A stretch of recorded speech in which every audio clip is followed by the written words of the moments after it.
Students now we shall study chapter number 5 consumer rights. Wow, कितना बहुत important topic है यार, बहुत ही इंपॉर्टेंट, प्रैक्टिकली यूजफुल हमारी लाइफ में। ये अपना क्लास 10th से सब्जेक्ट है इकोनॉमिक्स। ओके, एंड इक्वली ये जो चैप्टर है हमारी पर्सनल लाइफ के लिए ये ज़रूरी नहीं है, क्योंकि आप लोग का इतना चीटिंग होता है यार आपके साथ, आप लोग इतना एक्सप्लॉइटेशन होता है मार्केट में, लोग दुकानदार कंपनी इतना चीट करती हैं। आपको अपने राइट्स पता होने चाहिए। आपको नहीं राइट्स पता है तो भैया आप ऐसे नकली माल यूज करते रहोगे, ठगवाते रहोगे और अपना एक्सप्लॉइटेशन करवाते रहोगे। बहुत ही इंपॉर्टेंट चैप्टर है। तो आप इसको अपनी क्लास 10th का जो सीबीएसई जो बोर्ड एग्जाम है ना, इसके हिसाब से देखने की जरूरत नहीं है। आप इसको इस हिसाब से देखो कि आपकी पर्सनल लाइफ को आप किस तरह से एनलाइटन कर सकते हैं, किस तरह से आप जागरूक हो सकते हैं। ठीक है, और उसके अलावा ये जो चैप्टर है ना कंज्यूमर राइट्स का, बहुत इंपॉर्टेंट आता है अपने जो यूपीएससी जो कंडक्ट करता है एग्जाम्स, यूपीएससी जो सिविल सर्विसेज कंडक्ट करता है, आईएएस बड़ी बड़ी जो टॉप पोस्टों के लिए, आईएएस आईपीएस है ना, आईएफएस, उनके जीएस पोर्शन के लिए, उनका जो जीएस पोर्शन है उसके लिए भी बहुत इंपॉर्टेंट है। इवन जो ऐसे राइटिंग जो आता है, ऐसे राइटिंग के लिए भी ये बहुत इंपॉर्टेंट है। ठीक है, तो तो हम हमारी जो बेसिक टूल्स की फिर हम वही बात करेंगे। बेसिक टूल्स में आपके कॉन्सेप्ट्स और टर्म्स जो है उनको हम समझेंगे फटाफट, और ताकि इस चैप्टर के कंज्यूमर राइट्स में जो टॉपिक्स हैं इनको हम अच्छी तरह से एलाबोरेट कर सकें। ठीक है, एलाबोरेट कर सकें, बढ़िया एक्सप्लेन कर सकें और इंटरप्रेट कर सकें। ठीक है, इनकी व्याख्या इंटरप्रेट, राइटिंग में भी, बोल लिखने में भी और बोलने में भी, ताकि आपकी जो ऑडियंस है तो वो भी अवेयर हो सके।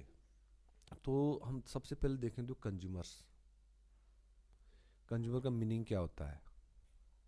ठीक है, ये देखेंगे। फिर presence of consumers in market place. ठीक है, और कंज्यूमर के प्रोटेक्शन के लिए need for rules and regulations, इसकी बात करेंगे। फिर हमें देखेंगे अनफेयर ट्रेड प्रैक्टिसेस, ये क्या होती हैं, इनके क्या एग्जांपल्स हैं। अनफेयर ट्रेड प्रैक्टिसेस मतलब आप फेयरली ट्रेड प्रैक्टिस नहीं कर रहे हो, अनफेयर कुछ ना कुछ लोचा कर रहे हो, दाल में काला कुछ कर रहे हो आप। Situations formed artificially in the market, market में किस तरह से सिचुएशंस को आर्टिफिशियली बनाते हैं ठगी करने के लिए। होर्डिंग, किस तरह से होर्डिंग करते हैं, मतलब माल को, जैसे प्याज, कई बार प्याज की कीमतों पे सरकारें गिरी हैं, ब्याज पे की सरकार गिरी थी, तो प्याज को लोग होर्डिंग कर लेते हैं, बड़े बड़े सेठ लोग उसको इकट्ठा कर लेंगे एक जगह, ताकि मार्केट में उसकी कीमतें बढ़ती रहे और जब बहुत बढ़ जाए तब वो फिर बेचते हैं बड़ी रेट पर। तो ये भी क्या है यार, ये भी एक अनफेयर ट्रेड प्रैक्टिस है। ब्लैक मार्केटिंग, ये भी अनफेयर ट्रेड प्रैक्टिस है।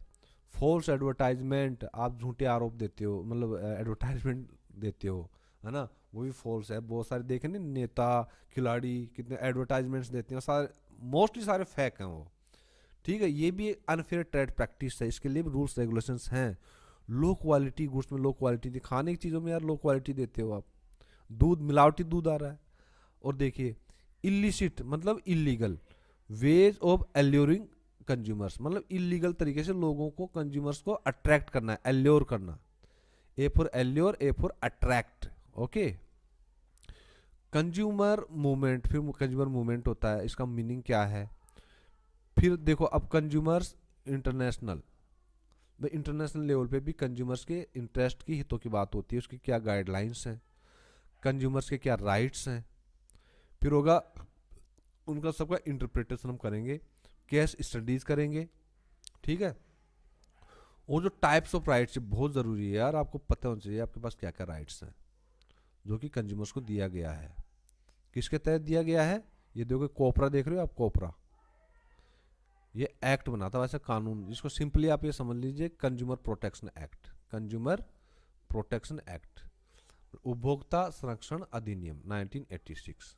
ठीक है, अब वो देखिए फिर देखिए forums for redressal of consumers grievances, जो कंज्यूमर्स की जो भी तकलीफें हैं, जो भी कष्ट हुए हैं, जो भी कंज्यूमर के साथ जो बुरा हुआ है, उसका रेड्रेसल, उसका उसको मतलब उसका उस शिकायत का समाधान हो। इस समाधान के लिए कौन कौन से फॉर्म्स हैं, जैसे नेशनल कंज्यूमर कमीशन है, स्टेट कंज्यूमर कमीशंस हैं, है ना, स्टेट लेवल पे, डिस्ट्रिक्ट लेवल पे फॉर्म्स हैं, डिस्ट्रिक्ट फोरम। तो ये फॉर्म्स हैं, मतलब ये गवर्नमेंट की बॉडीज हैं जहाँ पे आप कंप्लेंट डाल सकते हो उन कंपनीज के खिलाफ में, उन दुकानदारों के खिलाफ में, उन प्रोडक्ट्स के खिलाफ में जिनसे आपको ग्रीवांसेज आपकी बढ़ी हैं, आपकी समस्याएं बढ़ी हैं। ठीक है। फिर आता है लोगोज की बात करेंगे। इसमें जो लोगोज प्रिंटेड होते हैं प्रोडक्ट्स के ऊपर, जो लोगोज होते हैं उनकी, और फिर जो सर्टिफिकेशन होता है ना, सर्टिफिकेशन होता है क्वालिटी का, जो ISI मार्क का, बहुत सारा एक मार्क, ये क्या है सब, ये सर्टिफिकेट्स ऑफ क्वालिटी हैं। मान लीजिए आपसे पूछे ISI पे लिखिए आप, तो ये पाकिस्तान की एजेंसी में लिख देना टेररिस्ट एजेंसी, आप ये है यहाँ पर है, क्या है ये सर्टिफिकेट ऑफ, लिख दो it is certificate of quality, है ना, इस तरह शुरू कर सकते हैं आप।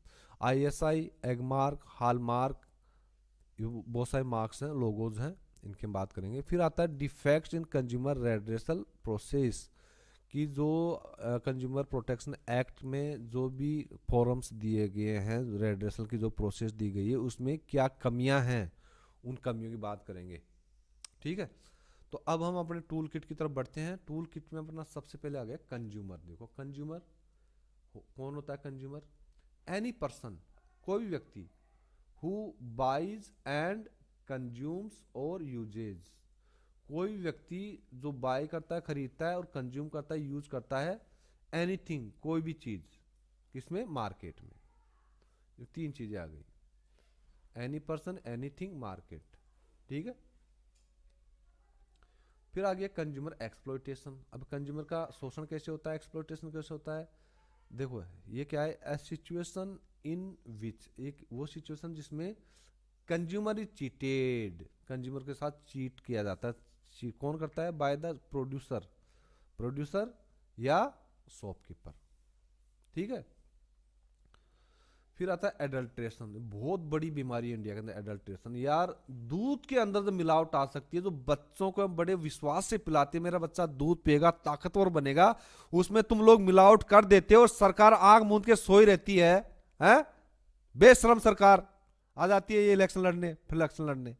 ये क्यों नहीं, इस एडल्ट्रेशन का ये कानून बन गया, क्यों नहीं कानून पे कार्रवाई होती है? एडल्ट्रेशन सबसे, मैं तो कह रहा हूं जो एडल्ट्रेशन करता हो, चीजों में मिलावट करता हो, उसको सीधा फांसी पे लटका दो उस इंसान को जो दूसरों की जिंदगियों से खेलता है। इस कानून को इतना स्ट्रिक्ट करना चाहिए।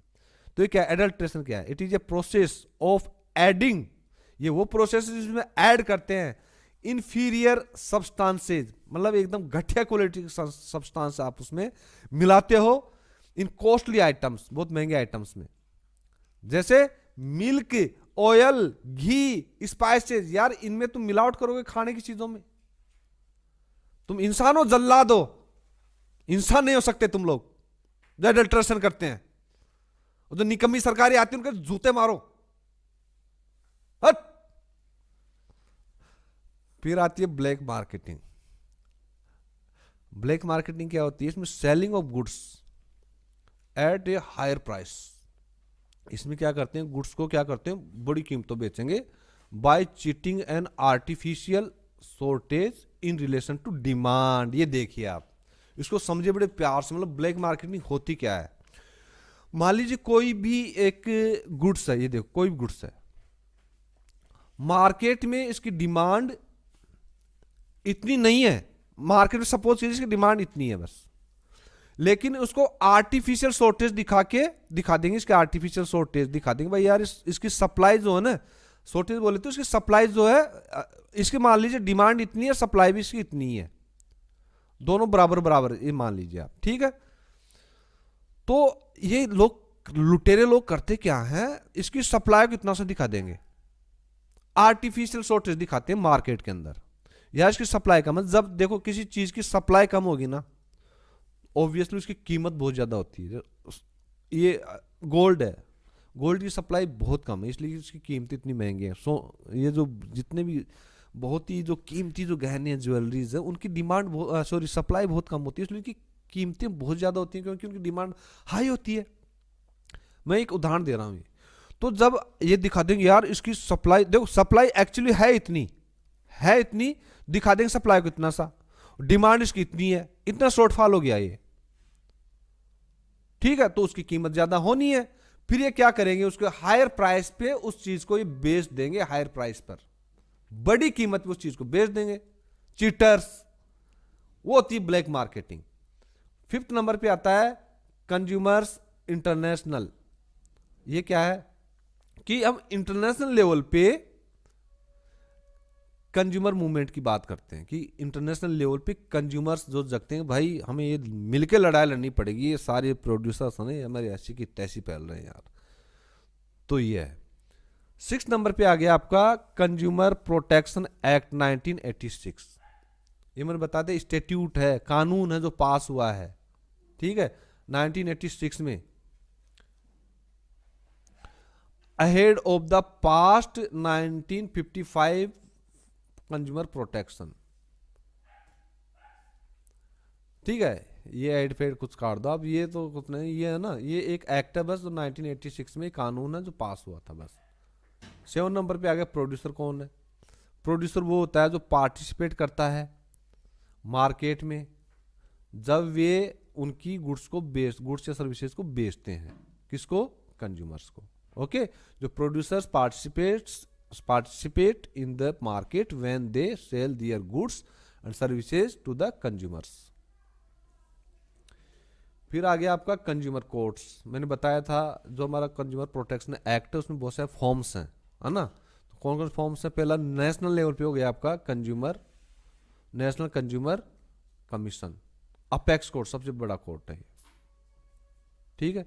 फिर हर स्टेट में होता है स्टेट कंज्यूमर कमीशन, ठीक है, ये स्टेट लेवल पे होता है। ये होता है सेंट्रल लेवल पे, नेशनल लेवल पे होता है ये। फिर मैंने बताया डिस्ट्रिक्ट फॉर्म्स, ये आता है डिस्ट्रिक्ट लेवल पे आता है ये, ठीक।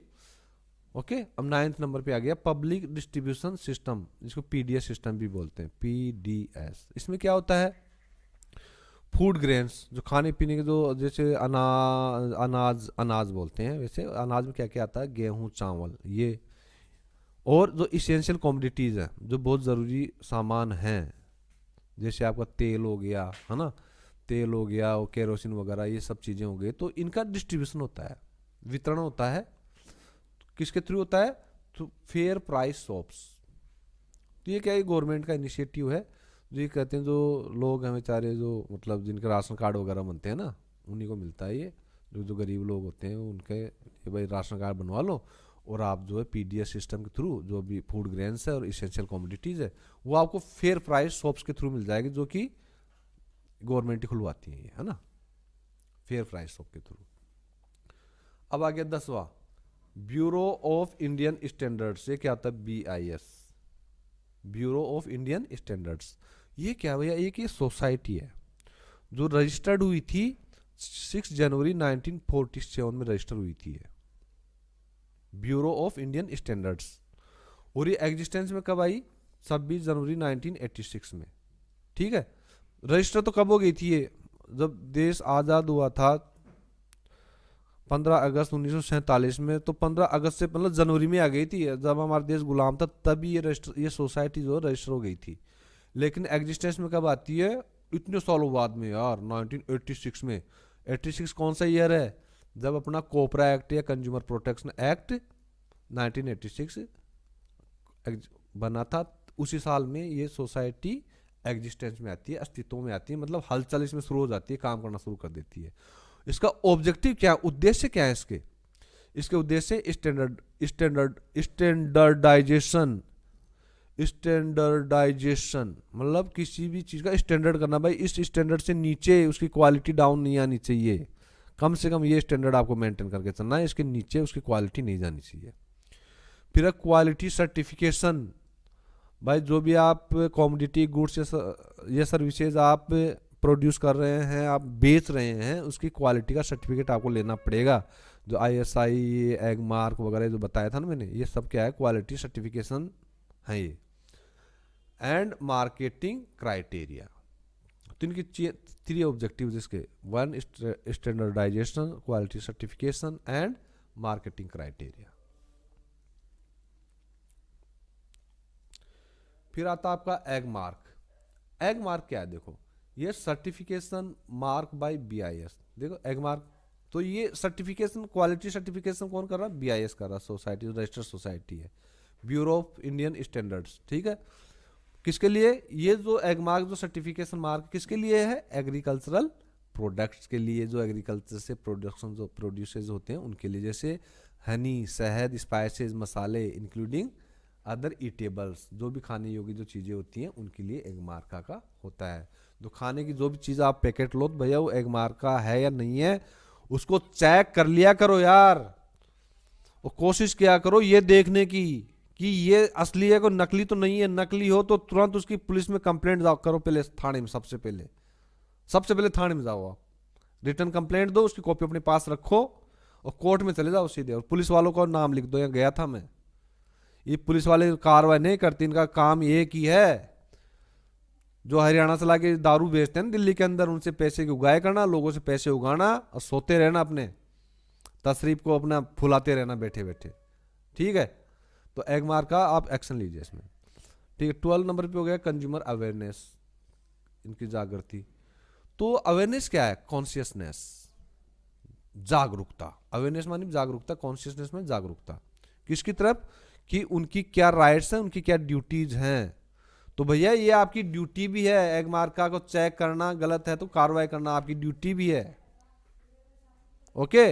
हर किसी को सिर्फ राइट्स चाहिए, बस राइट्स चाहिए, अधिकार चाहिए, ड्यूटीज में तो बस ये सांप सूंघ जाता है।